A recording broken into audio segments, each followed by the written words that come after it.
From the Library of Congress in Washington, D.C.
From as far west as Idaho, down from the glacier peaks of the Rockies, from as far east as Pennsylvania, down from the Turkey ridges of the Alleghenies, down from Minnesota, 2,500 miles, the Mississippi River runs to the Gulf, carrying every drop of water that flows down two-thirds the continent, carrying every brook and rill, rivulet and creek, carrying all the rivers that run down two-thirds the continent. The Mississippi runs to the Gulf of Mexico.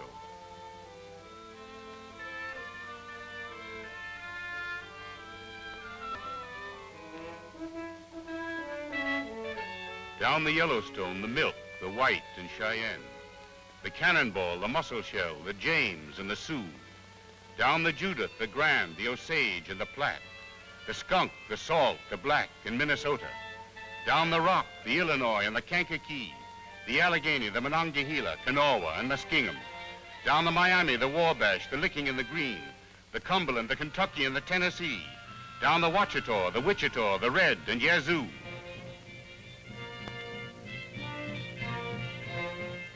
Down the Missouri, 3,000 miles from the Rockies.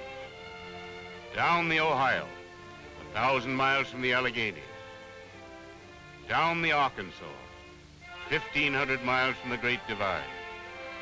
Down the Red, 1,000 miles from Texas. Down the Great Valley, 2,500 miles from Minnesota. Carrying every rivulet and brook, creek and rill. Carrying all the rivers that run down two-thirds the continent, the Mississippi runs to the Gulf.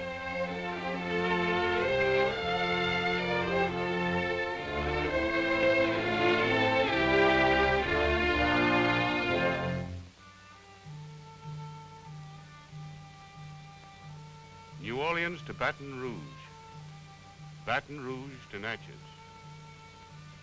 Natchez to Vicksburg, Vicksburg to Memphis, Memphis to Cairo. We built a dike 1,000 miles long.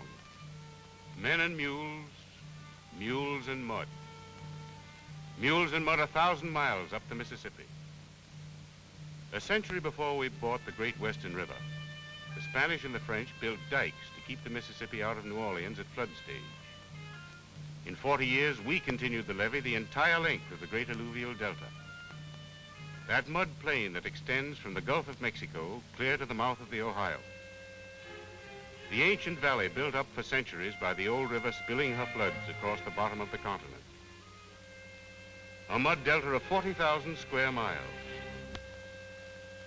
Men and mules, mules and mud.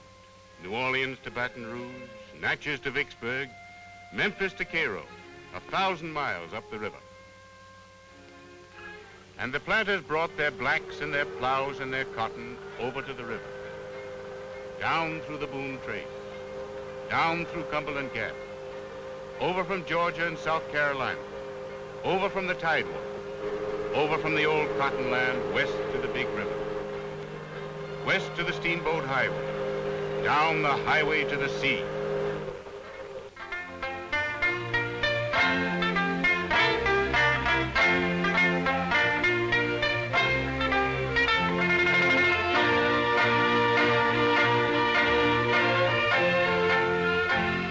Corn and oats down the Missouri, tobacco and whiskey down the Ohio, down from Pittsburgh, down from St. Louis, hemp and potatoes, pork and flour. We sent our commerce to the sea.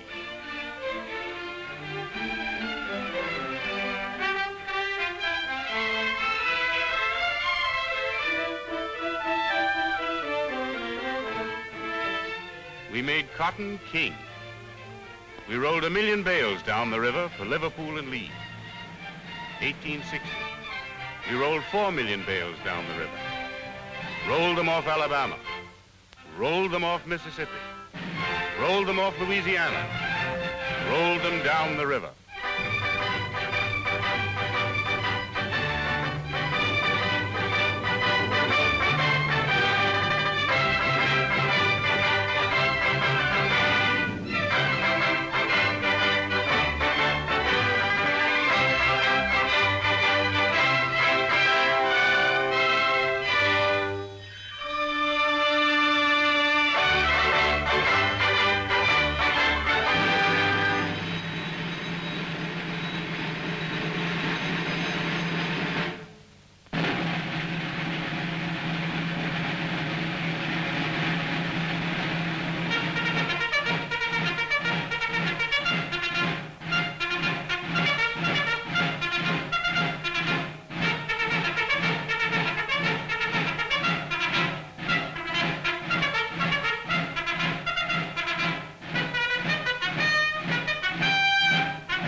We fought a war.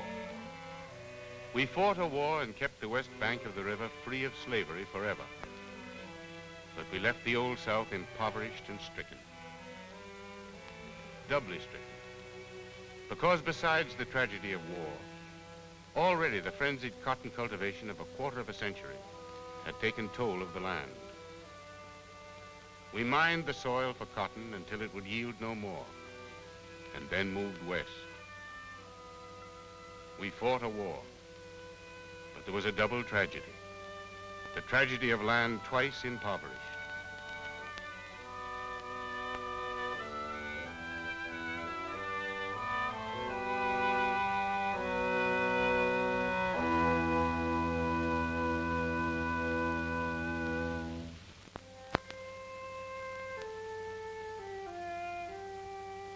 Black spruce and Norway pine, Douglas fir and red cedar, scarlet oak and shagbark hickory, hemlock and aspen.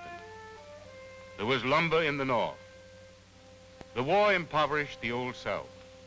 The railroads killed the steamboats. But there was lumber in the north. Heads up, lumber on the upper river.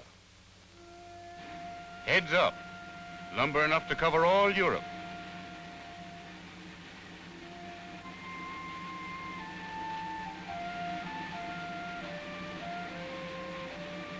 Down from Minnesota and Wisconsin, down to St. Paul, down to St. Louis and St. Joe, lumber for the new continent of the West, lumber for the new mill.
in the north and coal in the hills. Iron and coal down the Monongahela. Iron and coal down the Ohio. Down to Pittsburgh, down to Wheeling. Iron and coal for the steel mill. For the railroads driving west and south. For the new cities of the Great Valley.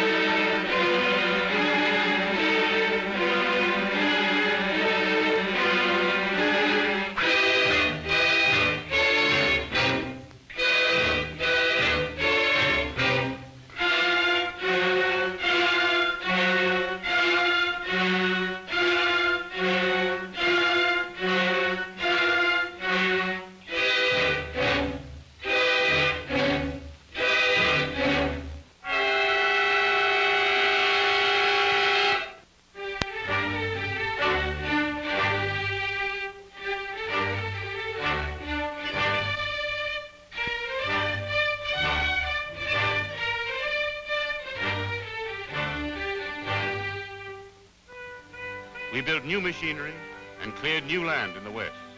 10 million bales down to the Gulf. Cotton for the spools of England and France. 15 million bales down to the Gulf. Cotton for the spools of Italy and Germany.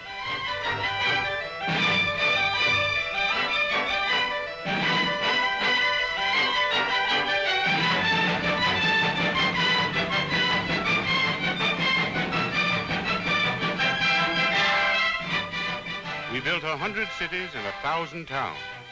St. Paul and Minneapolis, Davenport and Keokuk, Moline and Quincy, Cincinnati and St. Louis, Omaha and Kansas City.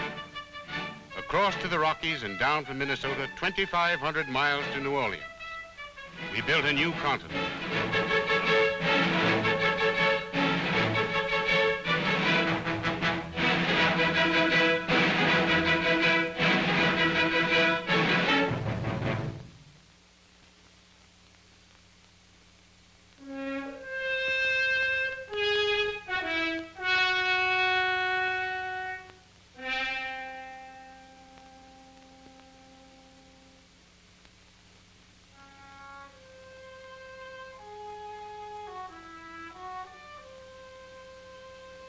Black spruce and Norway pine, Douglas fir and red cedar, scarlet oak and shagbark hickory.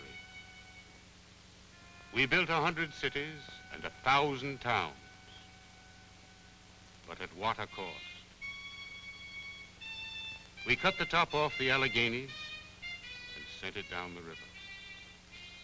We cut the top off Minnesota and sent it down the river. We cut the top off Wisconsin and sent it down the river. We left the mountains and the hills slashed and burned and moved on.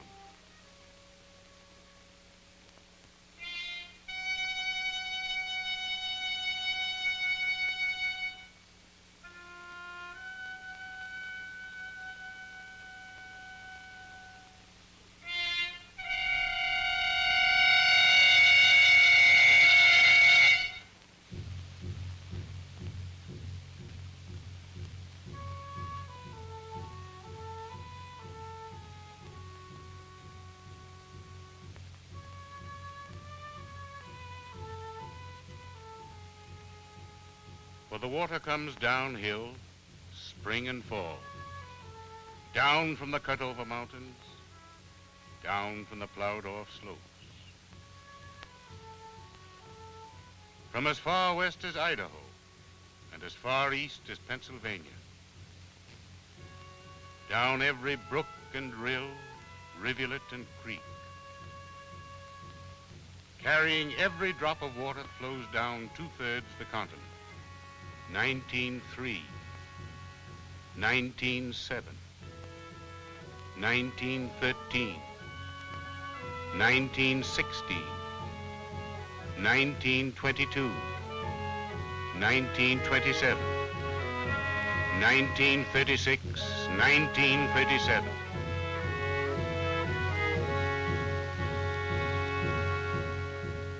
down from Pennsylvania and Ohio, Kentucky and West Virginia, Missouri and Illinois, down from North Carolina and Tennessee, down the Judith, the Grand, the Osage and the Platte, the Rock, the Salt, the Black in Minnesota, down the Monongahela, the Allegheny, Kanawha and Muskingum, the Miami, the Wabash, the Licking and the Green, the White, the Wolf, the Cache and the Black, down the Kaw and Kaskaskia, the Red and Yazoo, down the Cumberland, Kentucky and the Tennessee, down the Ohio 1,000 miles from Pittsburgh, down the Arkansas 1,000 miles from Texas, down to the Mississippi.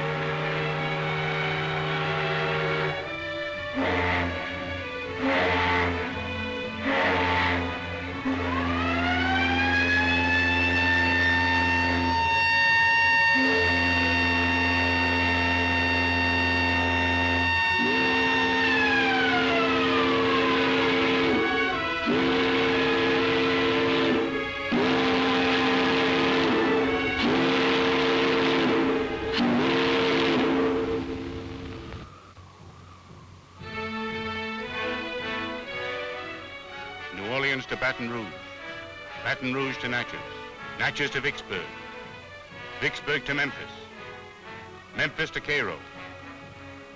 1,000 miles down the levee, the long vigil starts. 38 feet at Baton Rouge, river rising. Helena, river rising. Memphis, river rising. Cairo, river rising. 1,000 miles to go. 1,000 miles of levee to hold. Coast Guard patrol needed at Paducah. Coast Guard patrol needed at Paducah. 200 boats wanted at Hickman. 200 boats wanted at Hickman. Levee patrol, men to Blytheville. Levee patrol, men to Blytheville.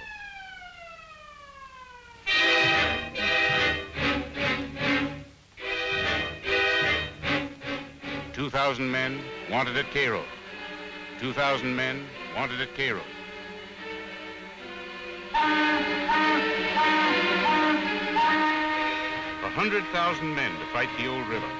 We sent every branch of the service down the river to help the sleepless engineers fight a battle on a 2,000-mile front.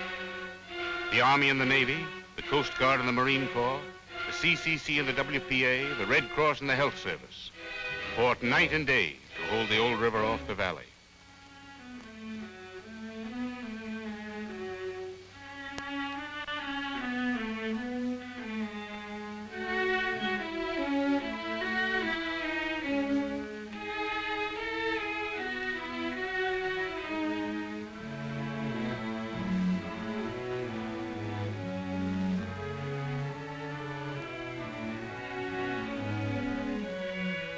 Food and water needed at Louisville.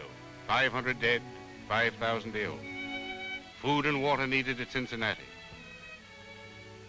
Food and medicine needed at Lawrenceburg. 35,000 homeless in Evansville. Food and medicine needed in Aurora. Food and medicine and shelter and clothing. 750,000 down in the valley.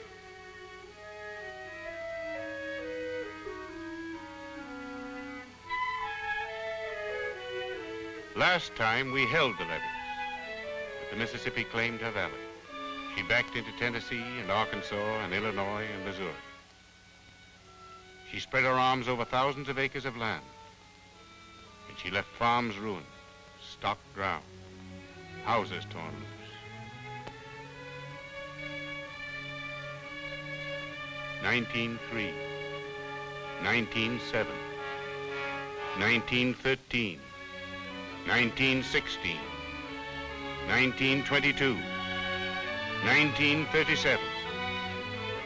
We built 100 cities and 1,000 towns, but at what a cost.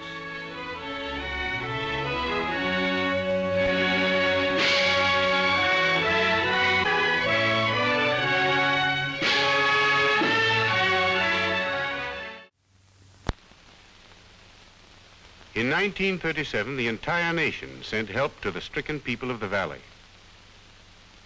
Congress appropriated millions to aid the flooded cities and villages and to rehabilitate the flood victims.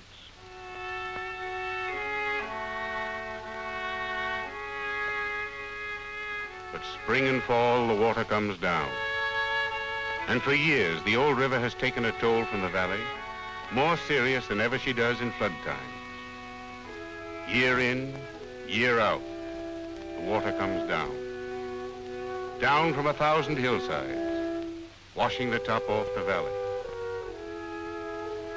For 50 years, we dug for cotton and moved west when the land gave out. For 50 years, we plowed for corn and moved on when the land gave out. We planted and plowed with no regard for the future. And 400 million tons of topsoil, 400 million tons of our most valuable natural resource have been washed into the Gulf of Mexico every year.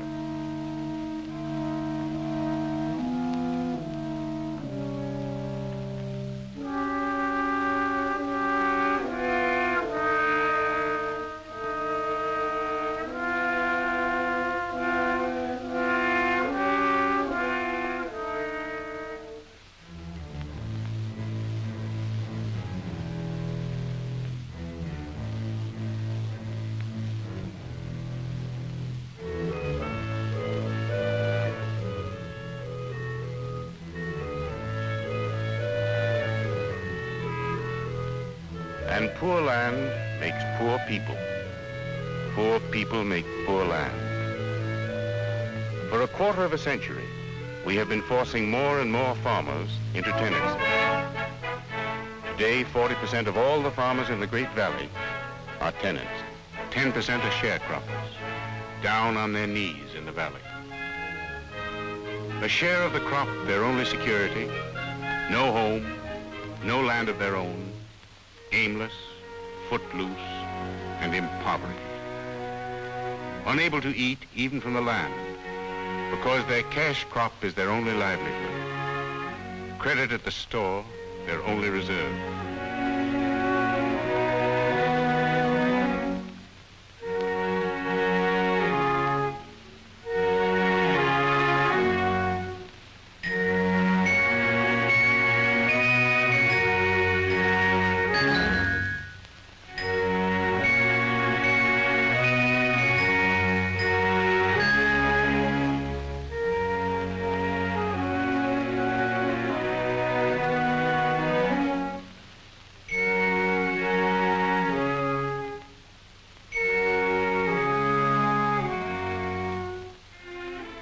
And a generation growing up with no new land in the West, no new continent to build.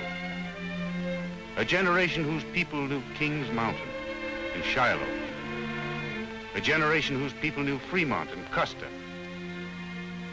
But a generation facing a life of dirt and poverty, disease and drudgery. Growing up without proper food, medical care or schooling.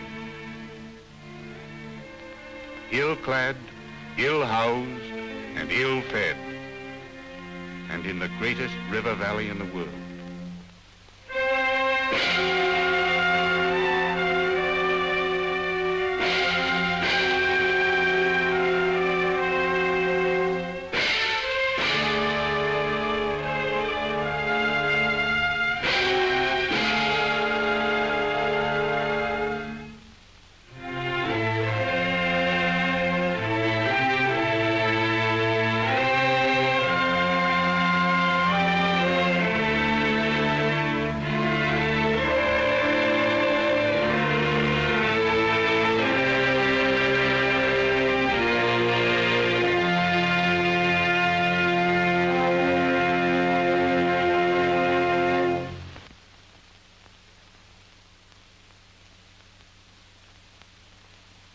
There is no such thing as an ideal river in nature, but the Mississippi River is out of joint.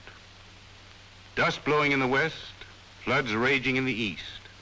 We have seen these problems growing to alarming extremes. When we first found the Great Valley, it was 40% forested. Today, for every 100 acres of forests we found, we have 10 left. Today, 5% of the entire valley is ruined forever for agricultural use. 25% of the topsoil has been shoved by the old river into the Gulf of Mexico. Today, 2 out of 5 farmers in the valley are tenant farmers, 10% of them sharecroppers, living in a state of squalor unknown to the poorest peasant in Europe. And we are forcing 30,000 more into tenancy and cropping every year. Flood control of the Mississippi means control in the Great Delta that must carry all the water brought down from 2/3 the continent. And control of the Delta means control of the little rivers and the great arms running down from the uplands. And the old river can be controlled. We had the power to take the valley apart. We have the power to put it together again. In 1933, we started. Down on the Tennessee River, when Congress created the Tennessee Valley Authority, an authority commissioned to develop navigation, flood control, agriculture, and industry in the valley.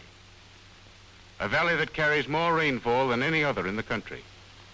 The valley through which the Tennessee used to roar down to Paducah in flood times, with more water than any other tributary of the Ohio.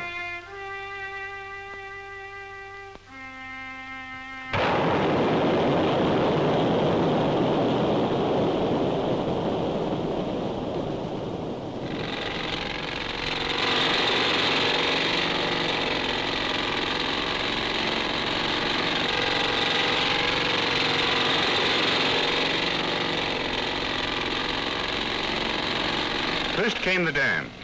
Up on the Clinch, at the head of the river, we built Norris Dam, a great barrier to hold water in flood times and to release water down the river for navigation in low water season.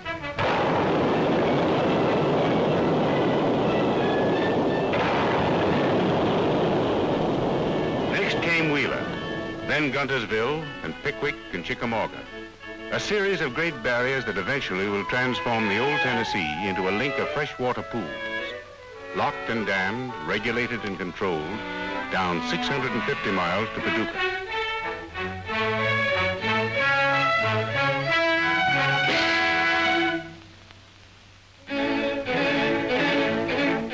But you cannot plan for water unless you plan for land, for the cut-over mountains, the eroded hills, the gullied fields, that pour their waters unchecked down to the river.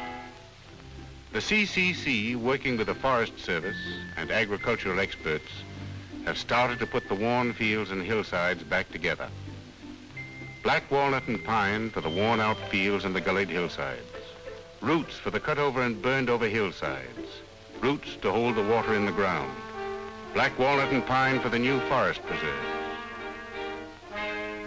Soil conservation men have worked out crop systems with the farmers of the valley, crops to conserve and enrich the topsoil, so that today 1 million acres of land in the Tennessee Valley are being tilled scientifically, staying instead of speeding the water off the ground. But you cannot plan for water and land unless you plan for people. Down in the valley, the Farm Security Administration has built the model agricultural community. Living in homes they themselves built, paying for them on long-term rates, the homesteaders will have a chance to share in the wealth of the valley. More important, the Farm Security Administration has loaned thousands of dollars to farmers in the valley. Farmers who were caught by years of depression and in need of only a stake to be self-sufficient.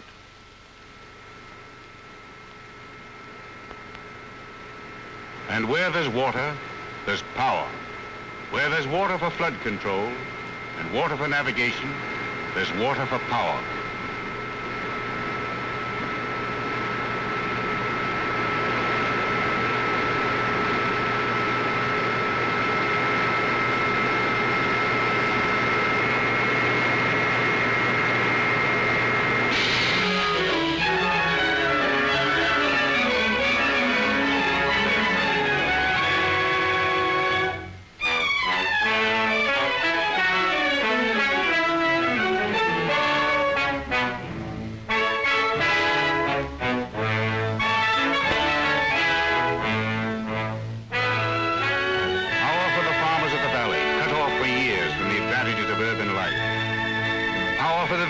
And cities and factories of the valley. West Virginia and North Carolina, Tennessee and Mississippi, Georgia and Alabama.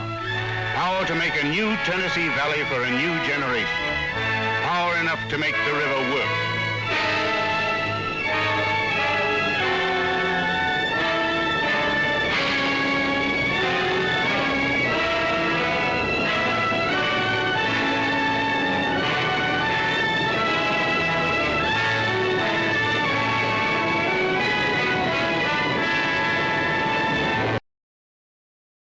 This has been a presentation of the Library of Congress. Visit us at loc.gov.